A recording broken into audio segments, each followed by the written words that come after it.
Lingkaran yang menjadi batas hewan-hewan di dalam ini disebut sebagai diagram Venn. Kemarin-kemarin sudah banyak sekali tugas yang ibu minta kalian kerjakan mengenai diagram Venn. Tuliskan beberapa negara dengan diagram Venn. Tuliskan beberapa jenis tumbuhan dengan diagram Venn. Nah, diagram Venn ini dapat kita gunakan untuk membedakan kedua hal yang di antara kedua hal tersebut terdapat persamaan.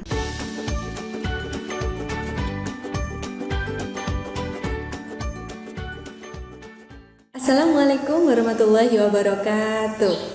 Halo anak-anak kelas 6, bagaimana kabarnya? Semoga selalu dalam keadaan yang sehat dan selalu semangat.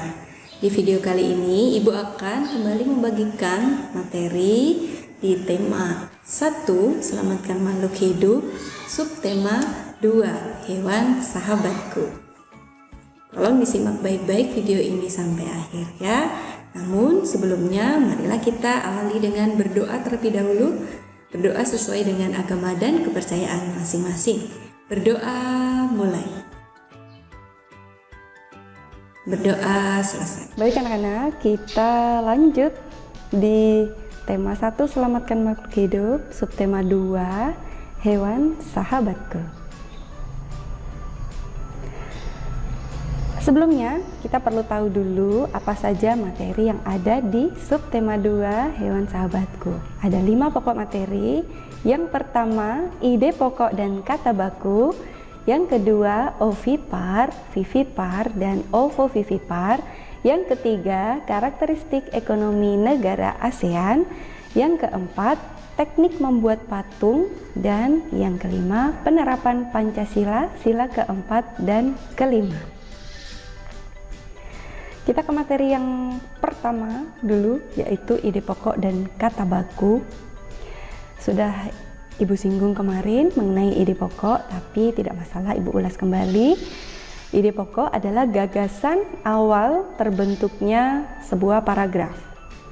Menuliskan ide pokok boleh menggunakan kalimat sendiri, bahasa sendiri, asalkan dengan kata baku.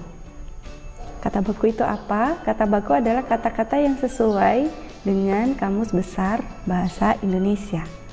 Dalam menuliskan ide pokok, tolong dihindari kata-kata seperti kata kok, sih, enggak, dong, dan lain sebagainya yang secara bahasa itu tidak baku. Kita ke materi selanjutnya, yaitu perkembangbiakan hewan. Menarik sekali materi ini anak-anak. Ketika kemarin kita sudah membahas tentang perkembangbiakan tumbuhan, sekarang kita ke perkembangbiakan hewan. Yang pertama, ovipar. Apa itu ovipar? Kita lihat yang di sebelah kiri gambarnya, itu ada gambar seekor ayam betina dengan telur-telurnya di sampingnya ya. Ovipar adalah perkembangbiakan hewan dengan cara bertelur. Tentu kalian tahu ya, bisa mengamati hewan-hewan di sekitar kita yang berkembang biak dengan cara bertelur itu ada apa saja. Nanti kita ulas satu persatu. Yang kedua adalah vivipar, yaitu perkembangbiakan hewan dengan cara beranak. Kita juga tentu melihat hewan-hewan di sekitar kita yang berkembang biak menjadi banyak dengan cara beranak. Di gambar ada gambar kucing. Hewan apa lagi selain kucing? Nanti kita bahas. Yang ketiga adalah perkembangbiakan hewan dengan cara ovovivipar, yaitu campuran antara ovipar dan vivipar. Hewan yang berkembang biak dengan cara bertelur dan beranak. Adakah? Ada. Nanti kita bahas ya. Nah, untuk memudahkan kalian mengingat perkembangbiakan hewan ini, Ibu punya satu tips agar tidak tertukar mana ovipar, mana vivipar. Gitu kan? Kalau ovovivipar jelas itu gabungan antara keduanya, bertelur dan beranak. Untuk mengingat ovipar, kita melihat huruf di depan ada huruf O ya. Jadi kita bayangkan O itu seperti telur. Itulah cara perkembangbiakan hewan dengan bertelur. Kalau ovipar bertelur berarti vivipar beranak. Gitu ya anak-anak. Sekarang kita akan melihat hewan apa saja yang berkembang biak dengan cara ovipar, vivipar, dan ovovivipar. Di sebelah kiri itu adalah hewan yang berkembang biak dengan cara vivipar atau beranak. Kita lihat gambarnya ya anak-anak, ada hewan sapi, gajah, kelinci, kucing, kemudian harimau, ada ikan paus, dan juga ada monyet. Kemudian yang di sebelah kanan itu adalah hewan yang berkembang biak dengan cara ovipar atau bertelur. Hewan apa saja kah? Kita lihat gambarnya bersama-sama, ada ikan, kemudian ada komodo, kemudian ada ayam, burung, ada capung, bebek, kura-kura, dan juga ada cicak. Nah, yang berada di dalam garis putus-putus warna biru dan juga merah di tengah itu ada 4 hewan.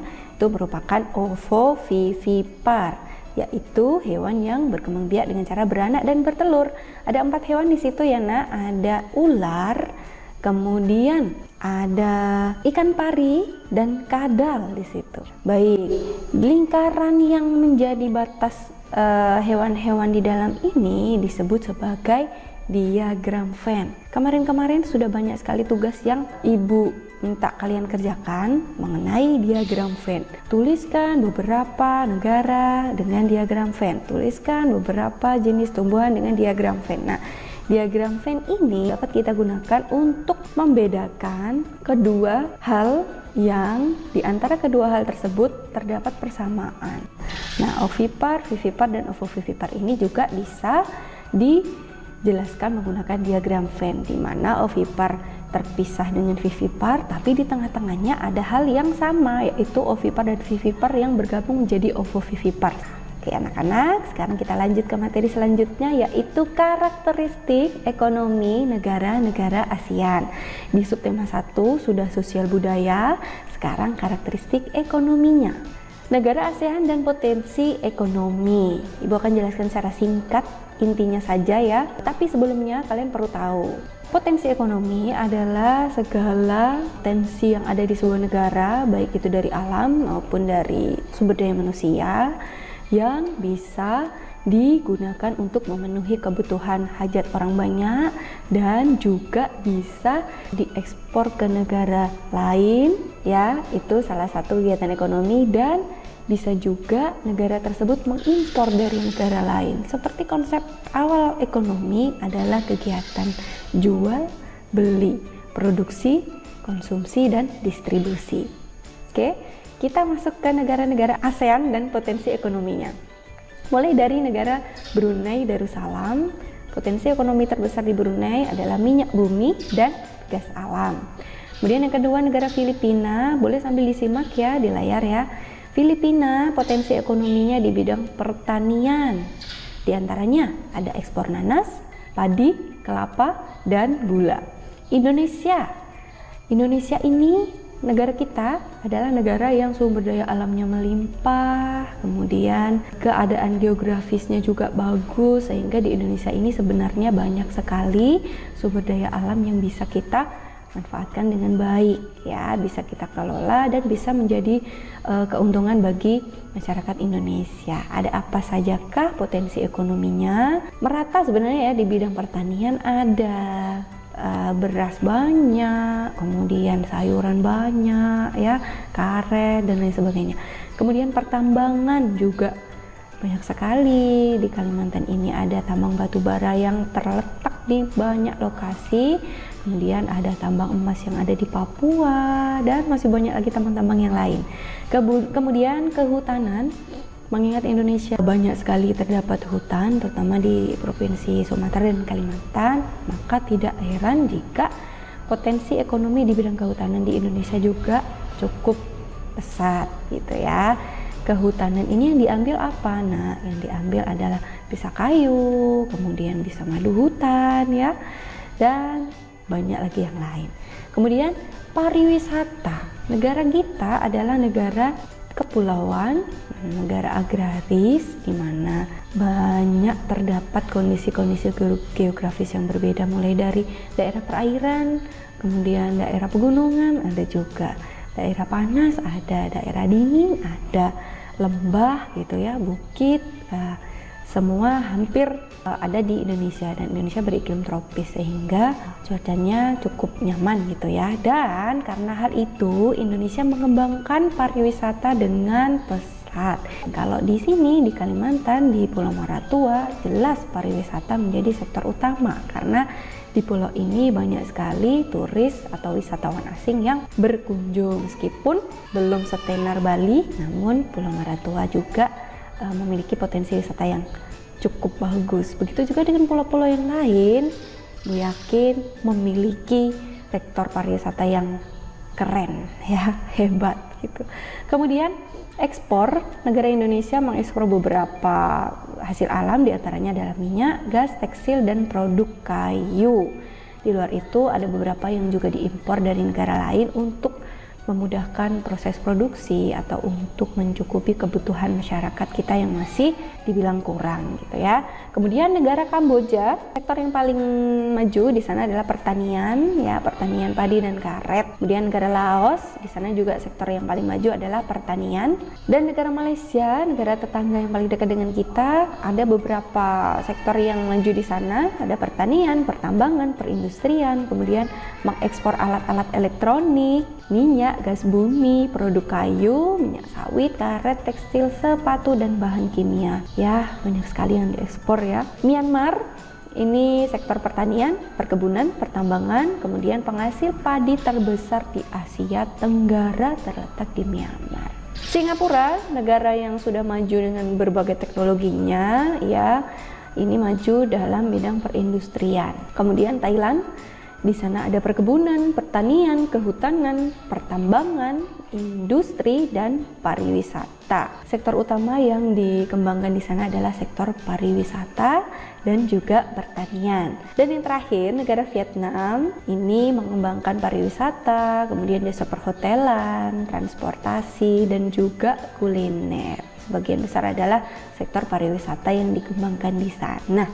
Dari potensi ekonomi beberapa negara ASEAN ini, apakah ada yang menarik untuk kalian? Tapi tentu kita harus tetap bangga ya dengan negara kita sendiri, dengan segala potensinya. Karena negara kita potensi ekonominya cukup besar gitu kan. Nah, tugas kalian nanti sebagai generasi penerus Indonesia ketika besar, tolong manfaatkan apa yang ada di Indonesia untuk mengembangkan ekonomi Indonesia. Artinya apa? Untuk mengembangkan proses produksinya, distribusinya ya. Kemudian bagaimana supaya semua bahan yang ada di Indonesia ini bisa dimanfaatkan dengan baik, dikonsumsi semua masyarakat, dan bahkan kita mengekspor sebanyak-banyaknya gitu ya. Baik Kak, sekarang kita ke materi selanjutnya. Jika kemarin sudah membahas tentang cara membuat bahan untuk membuat patung, sekarang Ibu akan memberikan cara sederhana. Yang pertama, siapkan adonan plastisin atau adonan yang sudah kalian buat tadi dari tepung terigu sesuai warna yang diinginkan. Kemudian yang kedua, pilihlah tema patung yang akan dibuat. Kalian ingin buat patung tentang apa? Bisa tentang hewan ya, hewan yang paling kalian sukai, kucing misalnya, atau burung dan lain sebagainya. Jika perlu, siapkan sketsa gambar. Kalau kalian punya gambar gitu ya, disiapkan gambarnya atau menggambar sendiri. Kalau kalian pintar menggambar, seperti apa patung yang akan kalian inginkan. Kemudian dari gambar itu mulailah membentuk patung dengan bentuk dasar terlebih dahulu sesuai dengan tema. Misalnya kalian akan membuat burung.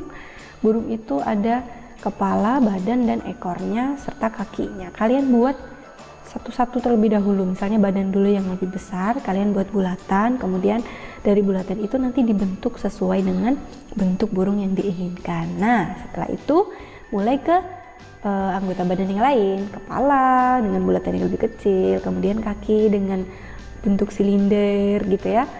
Nah, dengan begitu akan memudahkan kalian membuat patung. Dan yang terakhir, bentuk sesuai sketsa. Setelah kalian buat patung kasarnya tadi, kalian bentuk sesuai sketsa.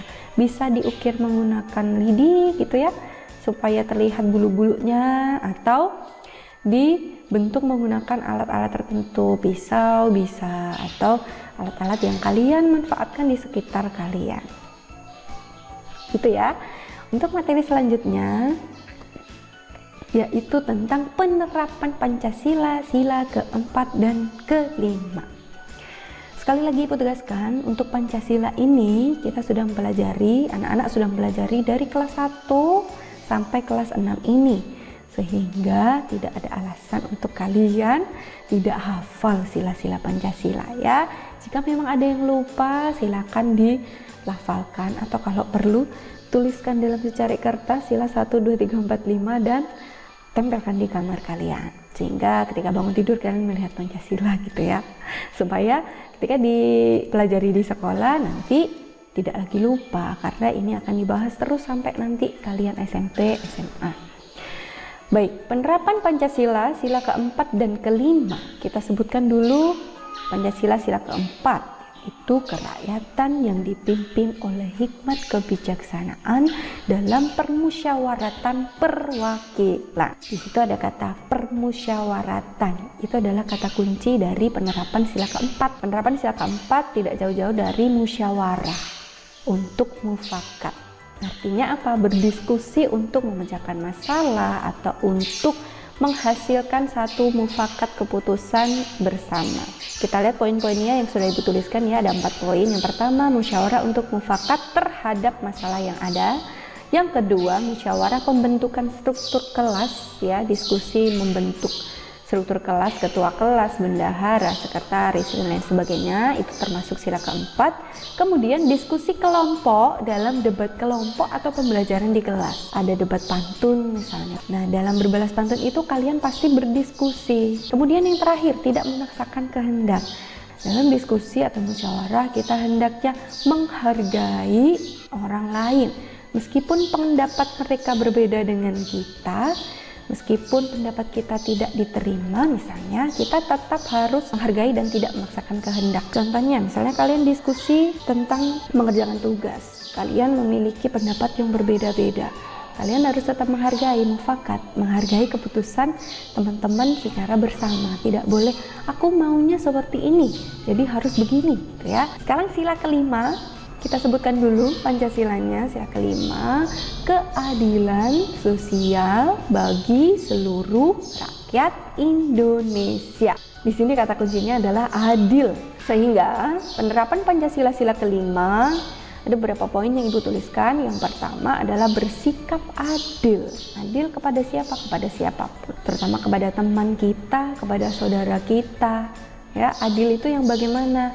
Misalnya sedang bermain dengan saudara kita, adik kita, ya kita tidak berebut mainan secara bergantian, gitu kan. Kalau kita memiliki sesuatu, berbagi dengan adil, dengan teman, dengan saudara, gitu. Yang kedua, menghormati hak orang lain. Menghormati hak orang lain ini misalnya, kalau teman kita sedang butuh istirahat dari belajar, saya capek, saya mau istirahat, ya silahkan istirahat dulu, dipersilahkan gitu ya. Kemudian suka menolong, tidak boros, tidak bergaya hidup mewah. Nah, sebagai masyarakat Indonesia tentu kita harus menjaga ini ya, kesederhanaan, itu pola sederhana, artinya kita berperilaku, bersikap, berpenampilan yang apa adanya. Kemudian tidak merugikan orang lain. Merugikan orang lain itu apa? Membuat orang lain kecewa, membuat orang lain marah, membuat orang lain terluka, bahkan tersakiti. Itu namanya merugikan. Kemudian suka bekerja keras. Ya, bekerja keras, kalau kalian ya bekerja keras dalam menyelesaikan tugas. Kalau belum selesai, bagaimana caranya supaya selesai? Dengan cara bekerja sama dengan teman, atau berdiskusi, atau bertanya dengan yang lebih tahu, mencari informasi di internet, itu termasuk sikap suka bekerja keras. Yang terakhir, menghargai hasil karya orang lain. Ini penting ya nak. Kita sering mendengar ada istilah bullying di kehidupan sosial anak-anak atau di dalam kelas, dalam sekolah gitu ya. Bullying itu apa? Bullying itu suatu sikap yang merugikan salah satu teman atau pihak dengan cara mengolok atau tidak menghargai apa yang dia hasilkan atau sejenisnya. Ketika mungkin teman kalian mendapatkan nilai yang tidak sebagus kalian, lalu kalian olok satu kelas mengolok teman itu termasuk aktivitas atau kondisi bullying, dan ini sangat tidak diperbolehkan ya. Kalian sesama teman harus saling menghargai bahwa kita memiliki kekurangan dan juga kelebihannya masing-masing. Gitu anak-anak. Materi yang Ibu sampaikan cukup di sini saja di subtema 2, nanti kita lanjut di subtema 3. Demikian materi yang Ibu sampaikan, nanti kita akan sambung di subtema 3 di video selanjutnya. Terima kasih sudah menonton dan menyimak, semoga bermanfaat ya untuk anak-anak. Tetap jaga kesehatan, gunakan protokol kesehatan dengan baik, dan semangat belajar di rumah. Assalamualaikum warahmatullahi wabarakatuh. Salam sehat, salam literasi.